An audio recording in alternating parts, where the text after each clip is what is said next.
Coucou à toi, c'est Lorraine. Bienvenue sur ma chaîne aujourd'hui avec la présentation d'un nouvel oracle, un très bel oracle de Colette Sylvestre. Il s'appelle l'oracle de Venise et c'est un véritable voyage dans la ville de Venise avec cet univers un petit peu inspiré du tarot. Sauf que c'est un oracle. Alors, je t'ai mis Pinocchio, l'histoire de Pinocchio ici, en fait, c'est une crèche.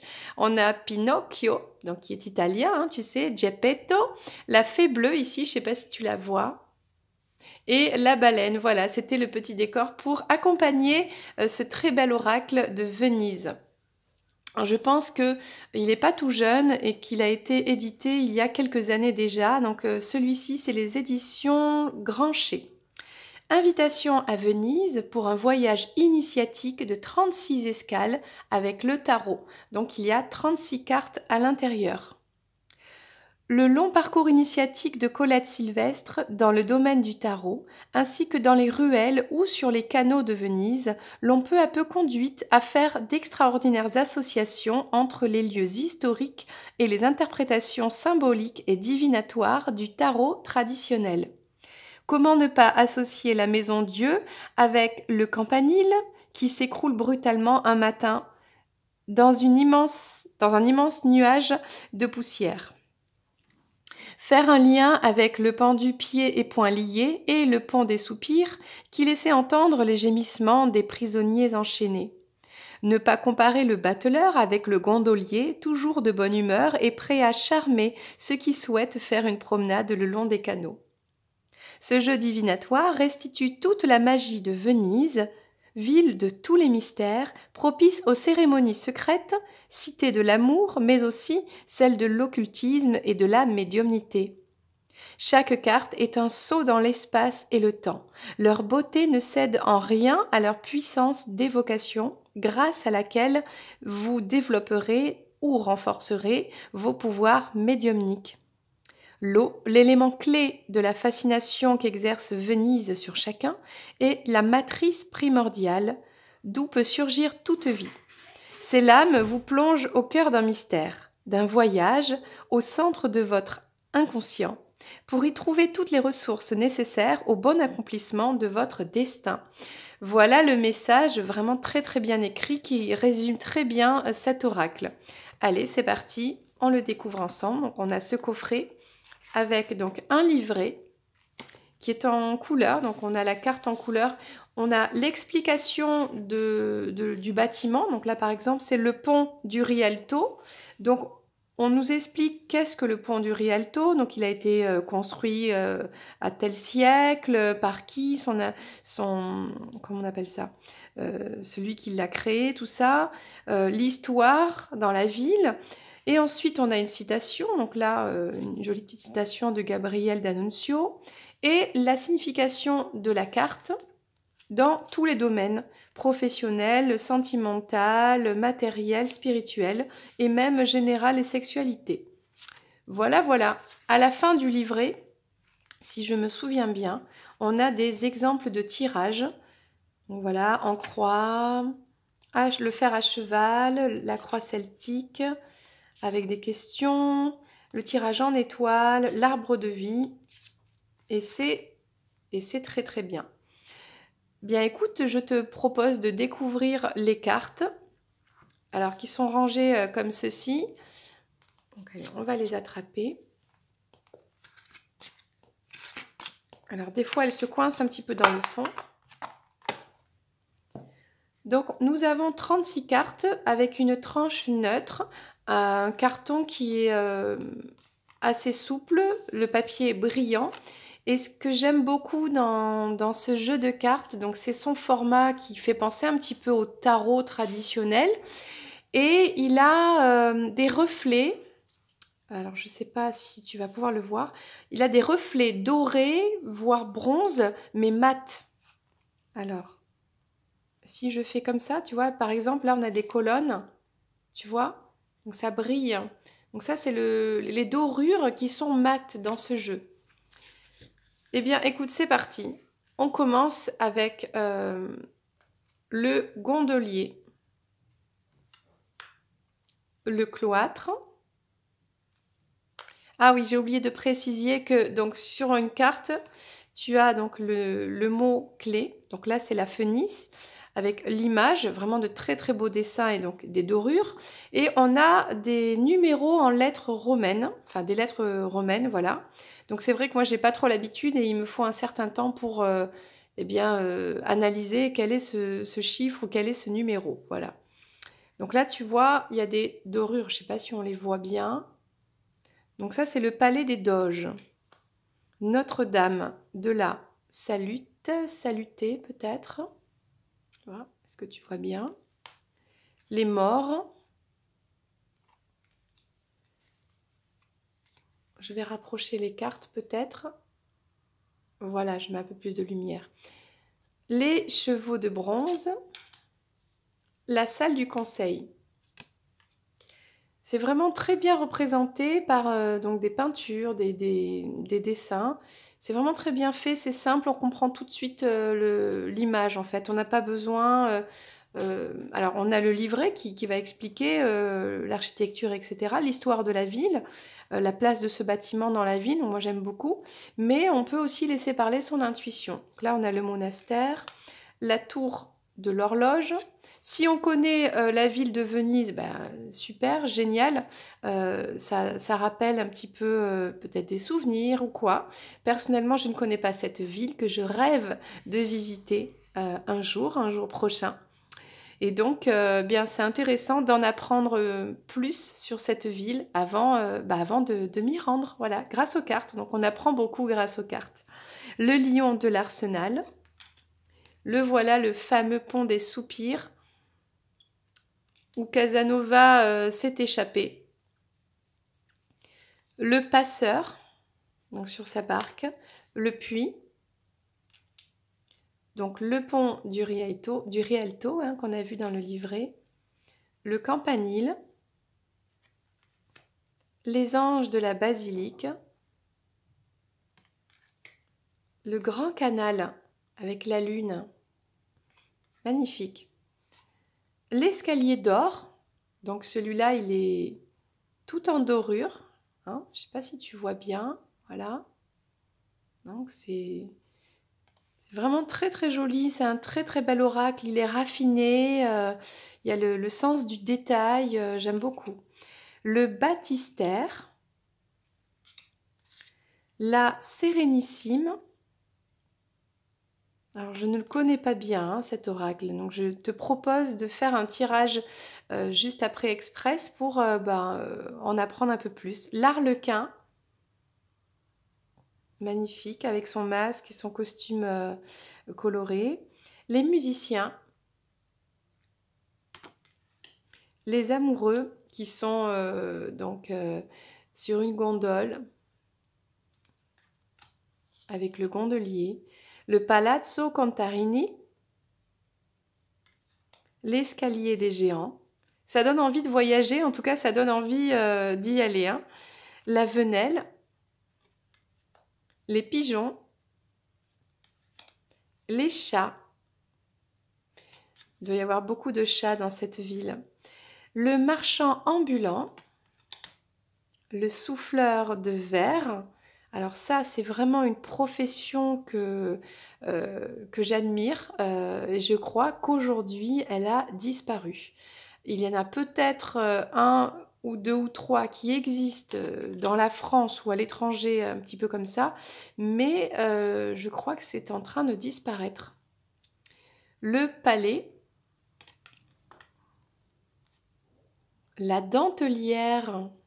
C'est pareil, hein, celle qui crée les dentelles, aujourd'hui tout passe par l'usine, fait main comme ça, en tout cas en France, je crois que ça n'existe plus. Les rats, le pêcheur avec son filet, et en dernière carte, le ghetto, le ghetto de l'époque vénitienne, hein, c'est pas le ghetto de Brooklyn aux États-Unis. Bien, je te propose de tirer une carte et de prendre le message pour toi. Donc on mélange bien. Voilà. Alors comme tu peux le constater, elles se mélangent vraiment très bien. Là, les cartes, elles glissent bien. J'aime beaucoup.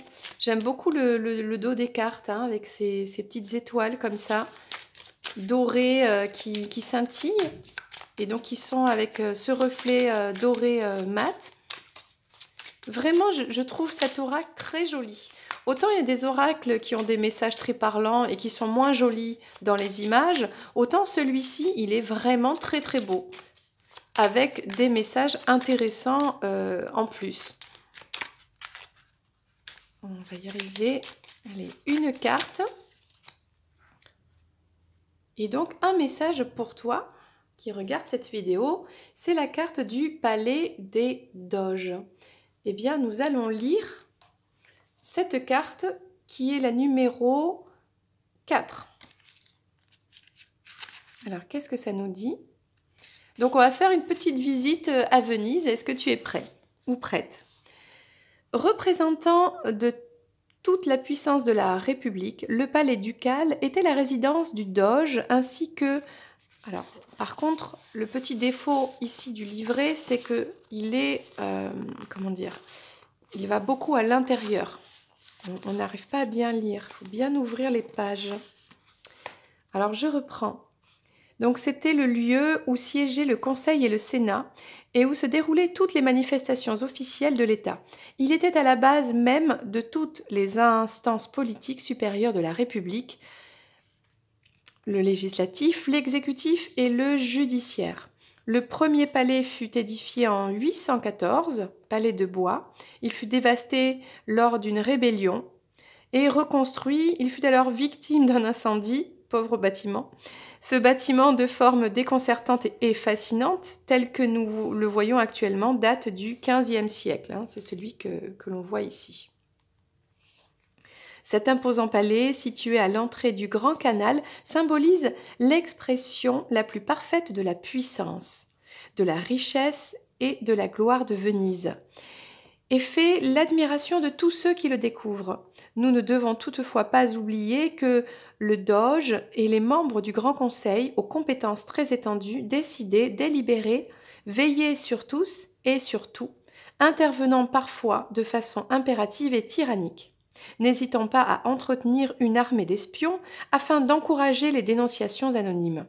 Les coupables étaient traités sans complaisance, punis, châtiés, enfermés dans de sordides cachots.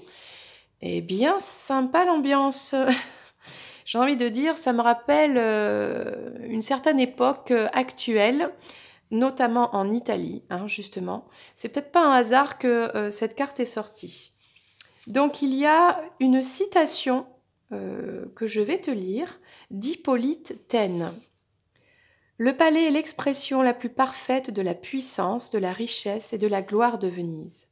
On n'a point vu d'architecture semblable, tout y est neuf, on se sent tiré hors du convenu, on comprend que par-delà les formes classiques ou gothiques que nous répétons et qu'on nous impose, il y a tout un monde, que l'invention humaine est sans limite, que semblable à la nature, elle peut violer toutes les règles et produire une œuvre parfaite sur un modèle contraire à tous ceux dans lesquels on lui dit de s'enfermer. Voilà une citation intéressante, je ne suis pas forcément d'accord. Bon. Donc là, il y a un conseil pour toi. Maintenir le sens de la rigueur et de l'ordre sans pour autant se positionner en tyran ou en imposant avec entêtement ses opinions. En agissant avec méthode et précision, la concrétisation des projets sera facilitée et permettra une excellente et rassurante stabilité pour l'avenir. Bien, j'ai l'impression qu'on parle un petit peu de la situation actuelle avec le fait d'imposer comme ça de l'ordre, de la rigueur, de se poser en tyran. C'est pas forcément la bonne solution. Donc, admettons, si on parlait du domaine affectif, les relations affectives semblent s'imposer avec sérieux et sécurité. Les liens existants seront solides, stables et sécurisants, mais manqueront probablement d'un peu de fantaisie. On a une histoire sentimentale avec un peu de fermeté là. Ok. Pour le domaine professionnel, on parle d'activités qui s'annoncent rassurantes. dans le moment présent, des fondations solides, sérieuses. On parle aussi de pouvoir d'autorité et de commandement. Alors peut-être sur toi qui regarde cette vidéo, ou peut-être que c'est toi qui prend les choses en main avec rigueur dans les idées, dans les opinions, etc. Et dans le domaine matériel, on parle donc de cette situation financière qui s'impose avec succès, parfaite stabilisation des biens, amélioration des conditions matérielles au quotidien, etc. Et pour le domaine spirituel, la position sociale et l'investissement dans le monde de la matière font un peu oublier de s'orienter dans une voie spirituelle.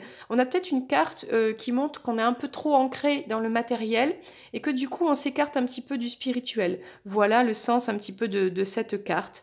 On parle de rigueur, de rigidité, peut-être un peu de tyrannie, de pouvoir, d'autorité.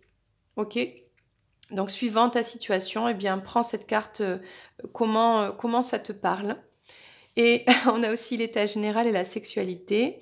Donc, on parle d'excès alimentaire qui risque de provoquer des soucis et qu'il est important donc de modifier son comportement alimentaire.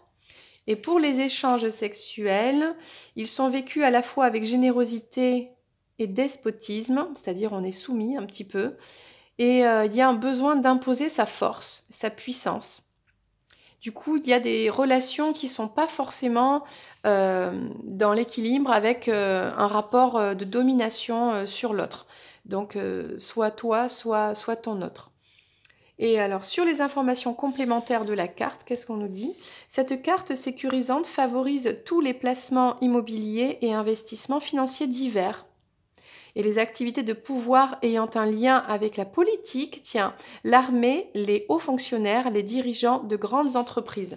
Voilà, donc je pense que c'est une carte qui est sortie, qui dépeint bien la situation actuelle bien mondiale, hein, j'ai envie de dire, mais ça peut être aussi un peu plus privé. Voilà, donc c'était l'oracle de Venise.